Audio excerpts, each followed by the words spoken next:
Hello, everyone. Welcome to We Are Wavemakers. On today's episode, we will be talking about a critical aspect of an influencer marketing strategy: how to cultivate long term collaboration with influencers. This is definitely something that resonates with me because I'm a firm believer of building long term relationships. And in a world of social media where content is becoming more and more saturated, any business who's engaging with influencers should pivot towards a longer term strategy. Am I right or wrong, Nas? Well, I think I'm on the same page as you, Rach. This is pretty much what we preach to participants during our marketing workshops, as it is one of the biggest challenge most businesses have today is to find the right kind of influencers to represent their brand. The selection process can be time consuming and sometimes costly. It just makes sense to build loyalty with a selection of influencers who fit your requirements in terms of vision, mission, and values. There's just more room to grow and explore possibilities when you find the right fit. Okay, so what would you say is the key thing that brands should focus on when it comes to building long term relationships with influencers? Well, I would say focus on their purpose of picking the influencer. And when I mean purpose, I mean why this specific influencer? You could pick just anyone, but what does he or she have that can really bring life to your brand mission, vision, and values? How does he or she translate your story?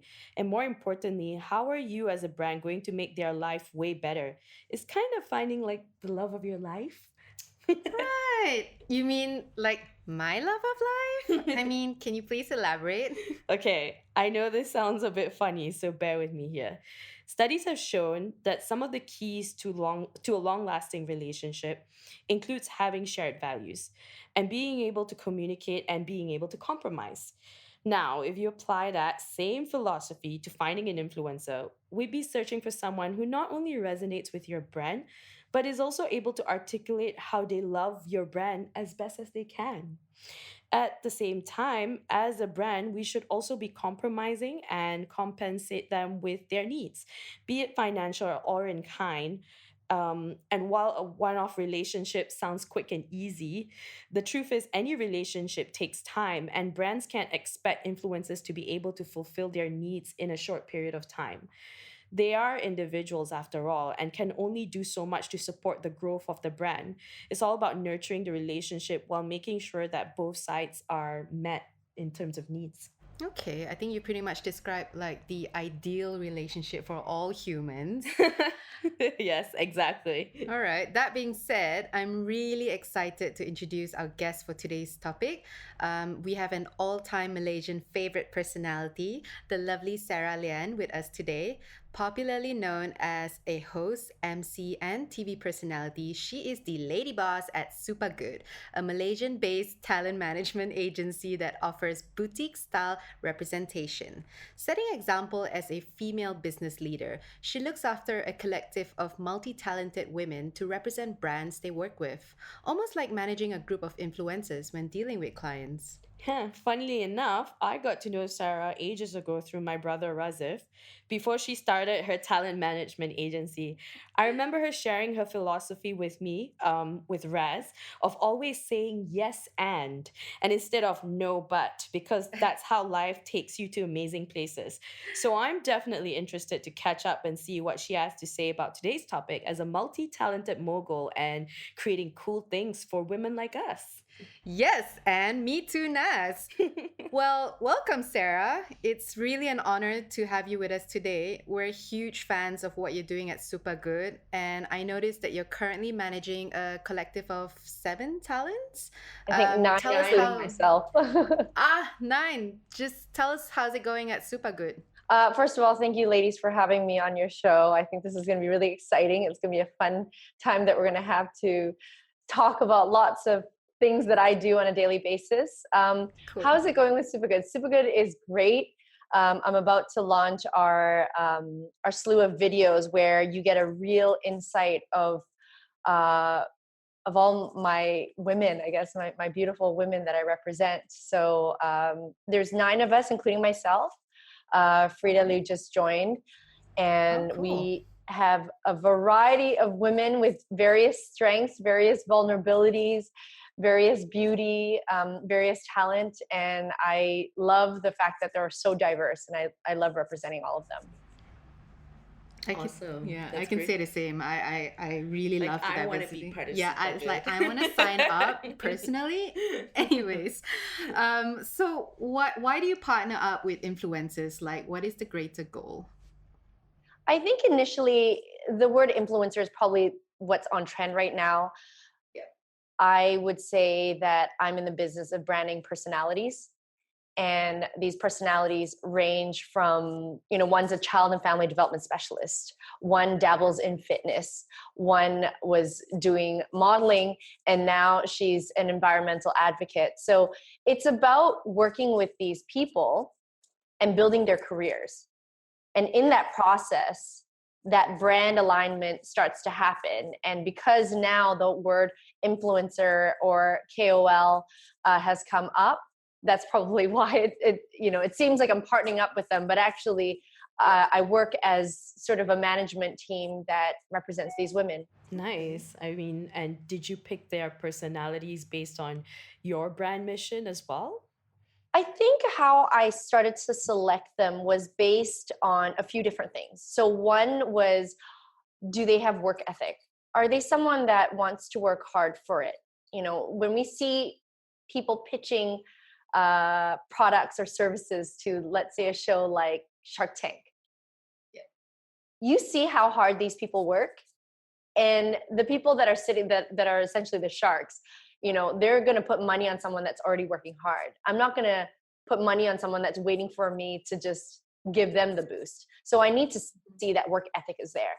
Secondly, is it marketable? Is this something that I can work with, something that we both can make money off? Is this something that I see the market is open to, or am I ahead of the curve, or will this be on trend in the next couple of years that I need to start building? So that's another thing I look at. The third thing that I look at is passion. How passionate are they for what they believe in and what they care about? Passion has to exceed monetary value, because sometimes that's not going to come in right away.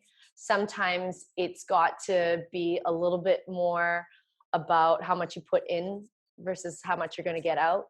And I think passion is huge, because you can't teach passion. It's innate. Totally. So if I'm meeting someone that's incredibly passionate about what they do, and it's not conditional, like, oh, unless I get famous or unless I make this much money, I don't know if I'm going to really work that hard, then I'm sorry, I don't think I want you to be a part of my team, because my commitment level is going to equate yours. And if you do not have any commitment, or you don't care about your direction or where you are headed in life, then my investment is considered, silly. Right. Okay, that's really strong. I mean, so would you say that that's like Suppagood's like, values per se, like, having like It does sound passion. like it, doesn't Yeah, it? yeah. That's pretty Absolutely. much. All of us are so passionate about what we do. We're so Yeah. opinionated. When we put things together, when we talk about things, like, everybody has an opinion. And to be honest, I love it. I love being challenged by them. I love thinking that I have an idea of where they're headed, but they're like, no, this is how it's going to play out. And them also teaching me certain things too. So yes, definitely passion is number one in this company. Right. So is kindness, Mm-hmm. and to not only be kind to the people that you work with, but the people you work for, and future clients and things like that, and within the company. Another huge aspect of my company is transparency, being very Right. clear about where we're headed, what we're doing, how much money we're going to be making, how much money we're going to be taking out of it. There has to be a clear clear Vision. yeah, first of all, yeah, clear vision for sure. Yes. But yeah, it has to be clear, because once there's clarity in a situation, there's also trust, and there's Mm-hmm. also a bit of certainty. And that's probably one of my main pillars of Suppagood. Right. Okay. So how does that translate with like the kind of brands that you work with? Like, you represent a collective of women, and Yeah. so how do you connect, yeah, like your values with these brands that you work with? Because sometimes we work with brands and not all of them share the same values, and so how does that work for you? I think in terms of influencers working with brands, or the girls that represent them working with brands, before we get started, we usually have a short list of their dreams their dream client, who they'd like to work for, what kind of content they would like to build for whatever brand. And then once we take a look at that short list, we have an idea, the management team and I have an idea of where they're headed, what their values are, why, we will ask them, why do you want to work with this person? Why do you want to work with this brand? And once we start to find a bit more similarities, then it comes into place of, okay, how can we work together and make this happen? So the criteria is, as long as it's in alignment with them, I'm okay with it. So for example, I have someone that is a plant-based lifestyle advocate, and there was a big brand that wanted to come and talk to her and say, listen, we're launching this like vegan something, would you want to work with her? And she was like, I really do. However, the website says you're not actually vegan. And I think you think you're heading that way, which is something that I want to applaud. But because I'm so clear about my brand, I cannot work with you yet. Oh, wow. So, it's tough. And all of us were like, oh, come on, just bend the rules a little bit. And we want to say that because we want the money. I mean, I run a business, of course, but then you have to think about the integrity. And if you build your brand with integrity, you lay the foundation for it, nothing's going to shake you. And no one's going to come after you and say, I thought you said that you're like this, and then get that backlash. And so I don't want any of my girls to ever face anything like that. If I have a fitness person, they will say, how much sugar is in that product that I'm trying to sell? And so I'll tell them, and they're like, I don't think I can do this because it goes against what I've been telling my audience. And I feel like I will be crucified if I share this. But, at the same time, it's also trying to find an angle. Okay, fine, there's a bit of sugar. Maybe what we can do is say, if you need a boost of energy before a big workout, then we can fit this in, but nothing in the caption or anything that would ever say that you need to take this every day and you'll be healthy. So we try to work with little loopholes if we can, but as long as we're, leading with integrity and honesty, I think that's where the brands and the influencers can meet. Okay, so this brings me to my next question then. So what are the do's and don'ts on brands when negotiating? Like when it comes to negotiation, do you have a process? What's your process when it comes to, working on like specific campaigns? I think in regards to negotiation, you always sit on the better side of things when you have all the information. So before we enter into any negotiation, we always ask as many questions as we can in terms of expectations, who else is going to be involved, what does success look like to you? One of my girls says that this is something that I say all the time, and it's really important because at least we can lay out what will be successful or what we know will be successful. If let's say there's a campaign that a brand is working with us that we're pushing on Instagram, and they say, oh, actually we want a whole bunch of them to like go read this article or go to our website. Well, we know that Instagram doesn't really have a lot of click-throughs, right? You can't click on it and then go to another page. You can only see an image. So Instagram is a great platform for awareness. So we have to just understand where their portals are, what their expectations are. Not only that, also what else do they have in place? So let's say we create this campaign and we're supposed to take them to this website and they're supposed to buy something. Well, what if the website is not great?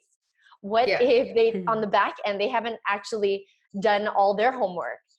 To us, then it's going to fall back to the influencer and saying, oh, sorry, so-and-so, this doesn't work. I tried booking, but it's going to come back at us. So we need to make sure all these things are, all their ducks are in a line, ducks are in a row before all these things happen, right? So, I mean, in the terms of the negotiation table, it's just asking a ton of questions. Then it comes to the point and say, are you looking at my influencer as a savior because you have no other option and you're just told to go digital? And this is something that I'm always taking, a huge precaution with, because it shouldn't really be like that. I guess it should be a collaborative effort. It should be like, how can we help you? What do we know are our strengths, and how do we know we can actually push forward? And so that's probably what I would say in regards to negotiation, is just to ask a ton of questions, not so much do's and don'ts, but as long as it aligns with you, to really check through the company to make sure that everything is in order. Nothing's worse than finding out, and maybe 2 weeks later that the company's gone under because of some sort of Yeah. scheme. Yeah. Like that's not a good association that I would ever want any of my influencers to carry.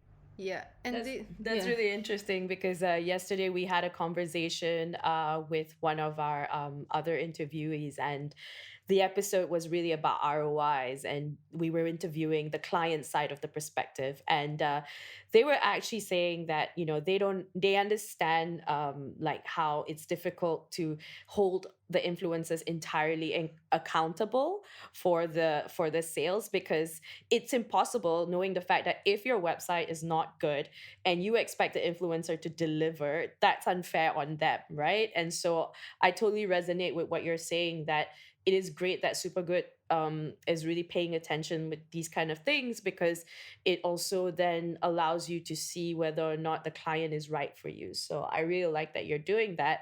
And I like the contrast of clients also now learning more. And of course, these are two different types of people. And they're saying that they don't expect it of influencers. So Suppagood, you don't have to worry too much. Yes. Yes, we will dig it all out.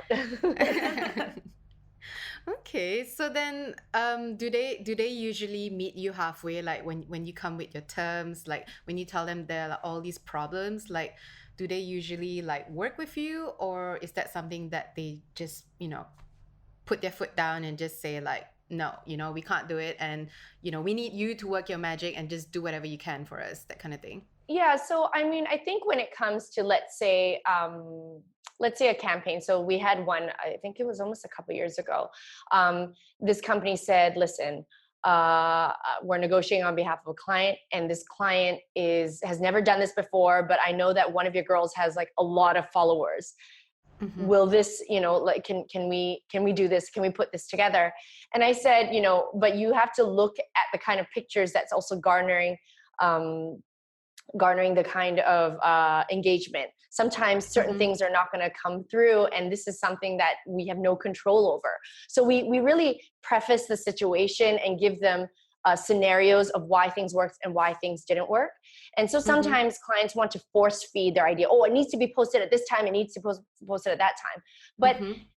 if your audience as an influencer or somebody that has your own platform, if you know your audience better and say, no, I always early morning is the best time I'm going to get my engagement, and that's the case, like the client also has to understand. And I think that's why there has to be a dialogue.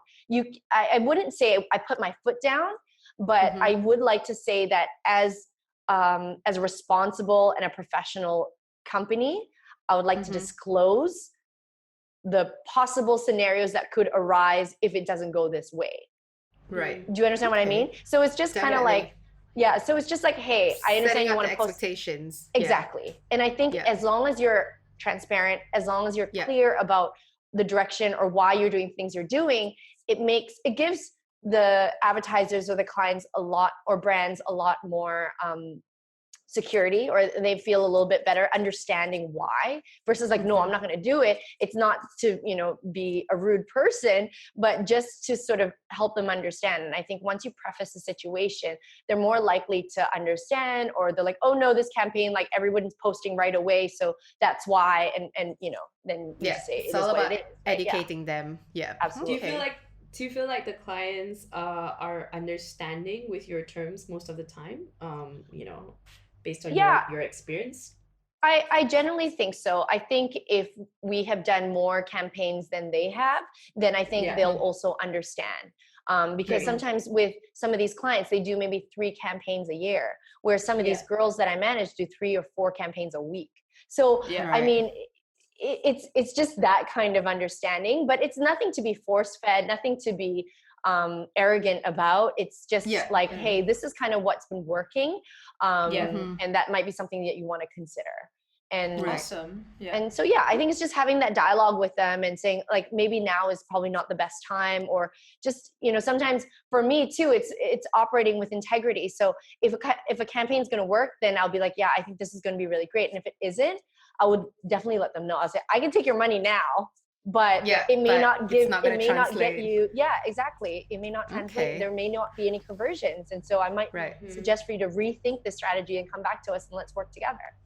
Okay, that's really honest of you. I think a lot of brands would appreciate that. All right, so let me just shift the direction to now the influencers.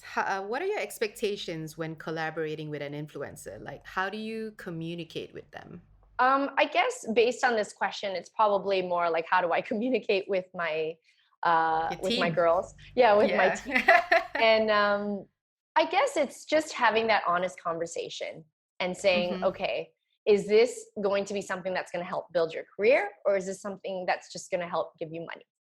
And Mm-hmm. so those are the things those are the kinds of conversations that I have. So when it comes to certain brands, I was like, there's some where I'm like, I don't care about the money. You need to do this because this Right. is going to be so good for you, and they're going to Mm-hmm. have a bigger reach than you have. And sometimes, Mm-hmm. um, depending on the size of the campaign, it also, like, so the money part isn't as important as the reach is going to get.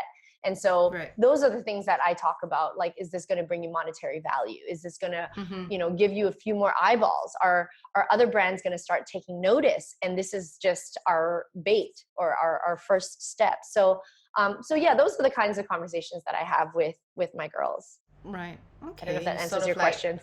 yeah, I think you sort of like lay out all the possible options and sort of like paint the picture for them to help them understand that this is, helpful for their careers, I guess. Yeah. Yeah.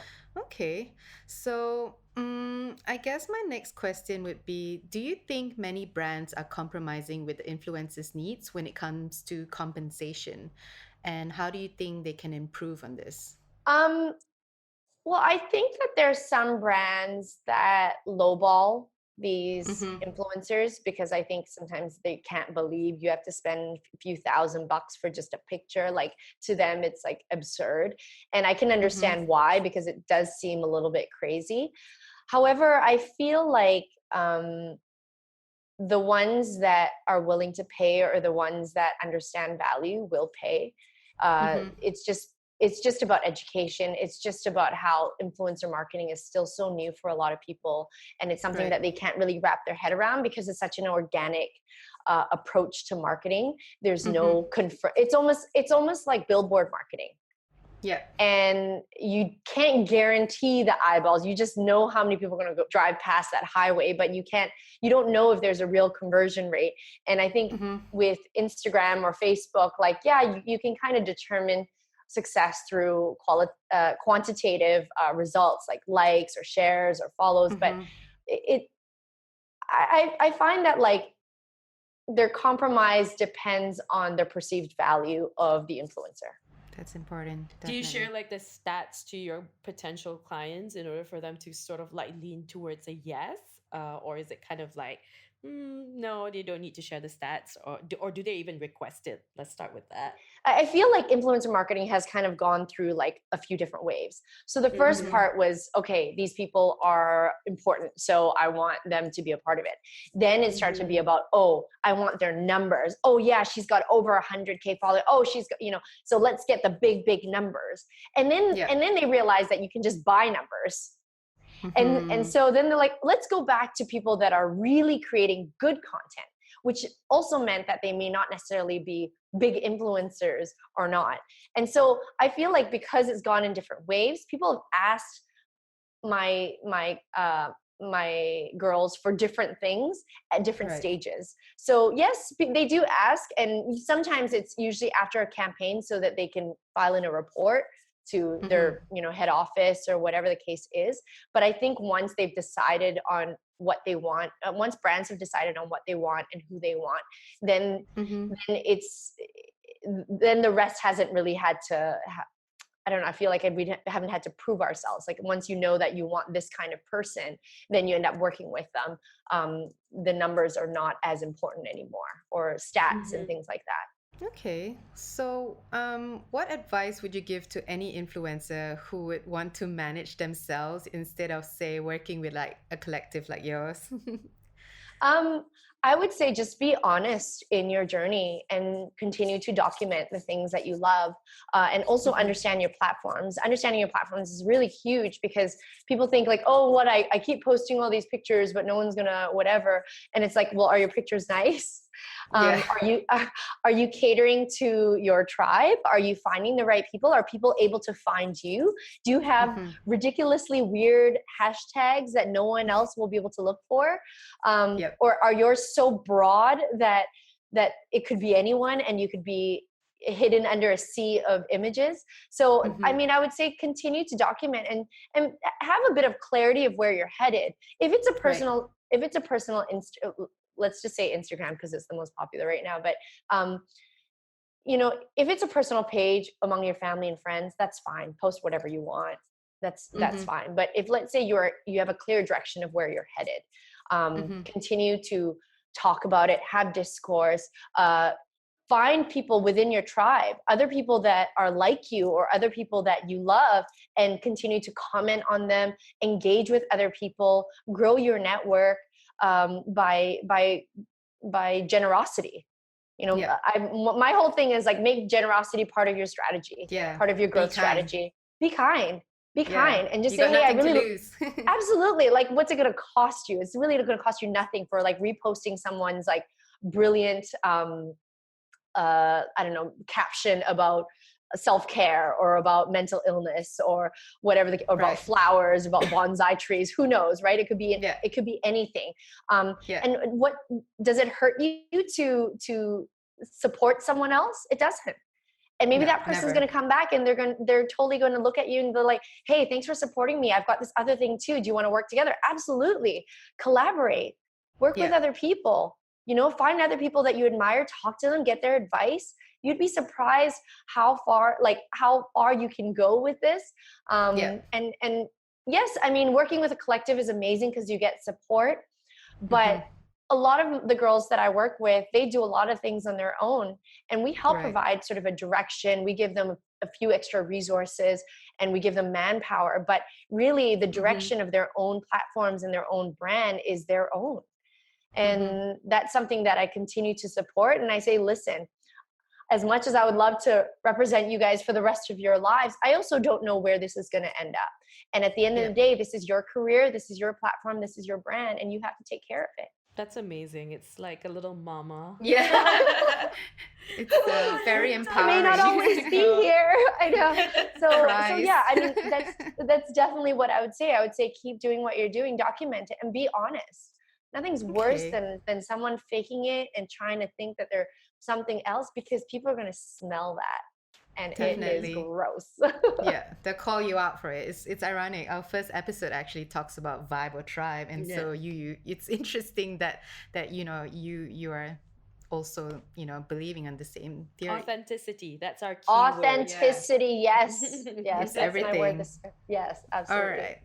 Okay, so lastly, I'm going to turn it around and say, what advice would you give a brand who's just about to embark in starting their influencer marketing strategy? This is for brands, and you're a business owner as well, so switch yes. Yes. I would say just really think about what your end goal is, and think if an influencer is actually going to be able to solve that or be able to assist you with that, because there's a limitation on influencers. They can, to me, it's like bringing about awareness and personifying your brand. And that's what an influencer can do, because people are already subscribed to them. People are already looking at them, and they give your brand a human touch. But how are you able to bring that forward or carry that through is entirely up to you. So, you know, whatever steps you need to take, okay, once people get to know you, what else are you trying, what is your message that you're trying to send? What service or what product are you trying to offer that will benefit these people once they have it? And when you're able to look at that path or that end game, then you can see how the influencers could come in and say, hey, at this step, I want them to talk about this part because this is important, and how this leads to another step. And that's what I feel, is that an influencer allows you to bridge a lot of things that people don't understand, misconceptions, extra information that's sometimes hard to read and hard to understand. An influencer can Right. kind of break it down to you in a way that they know how, according to their own audience. Yeah, it's like the representation for the brand, you know. So Yeah. it's like I said, it's like a relationship. Yes, it You is a want that person- relationship. You're right. Yes. it's about communicating the love for the brand, Yeah. like I said. And making sure your needs are being met, Yeah. basically. Yes. Yes. Okay, so with that, actually, Sarah, we're out of time, but we'd like to thank you so much for joining us on today's podcast. We had a really great, engaging conversation with you, and we're happy to hear all your insights. So yeah, thank you so much. I want to quote you in so many things right now. And so Oh. thank you. Thank you so Aw, much. thank you. Wow. So that was Sarah Lian. Nas, what did you think? Your Wow. old-time friend? I mean, she said a Well, lot of beautiful things. She's amazing. I mean, you know, the thing about her is she's such a great inspiration to many women. I mean, this she's been around like the world, you know, and done international collaborations, and you know, to start an agency like Suppagood and have those kind of values, and really want to, you know, have that criteria of working with brands that resonate with their, you know, authenticity is so important right now. And it really goes in line with what we were talking about earlier about in episode 1, where authenticity matters, and that you've kind of got to know who your audience is. Right.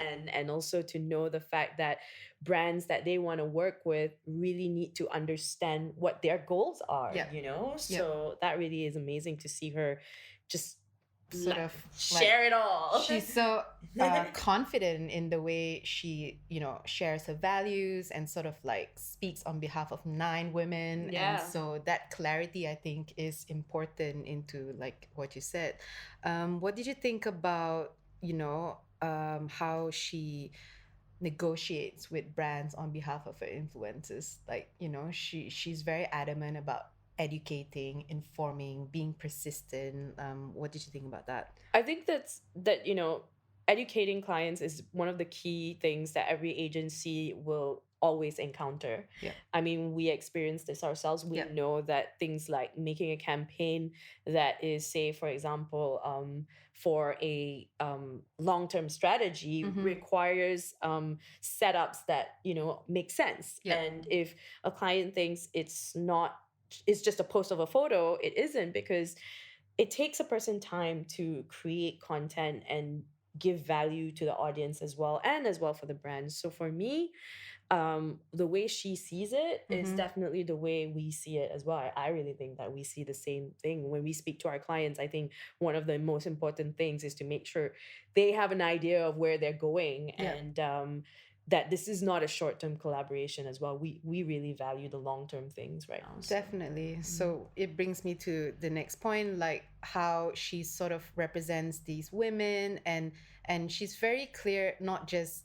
on her purpose but her vision, and it almost feels like she has a direction, not just as an individual but as a collective. And so what did you think about how her strategy is into building like long-term relationships? I think what's clear with her in terms of long-term relationships with brands, it was really about putting the right influences with the right brands. Yeah.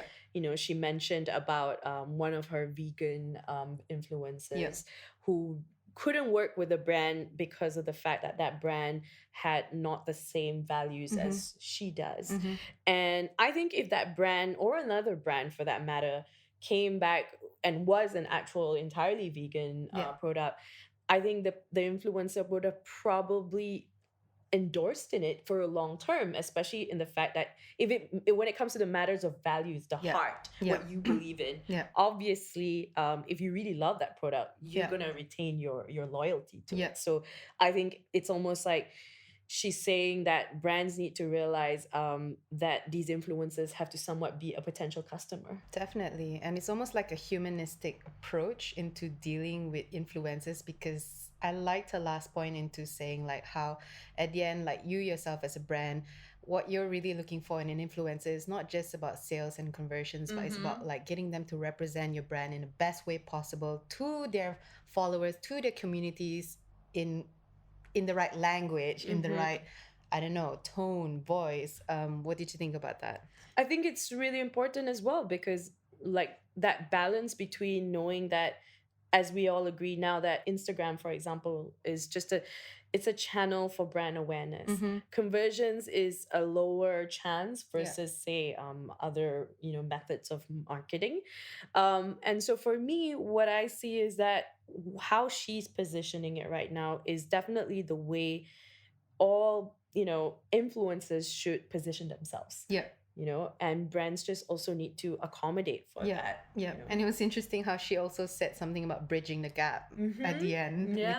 which is I think for any brand, like when working with influencers, they need to think of that strategy as filling in that gap basically into whatever that's lacking in their business. Yep.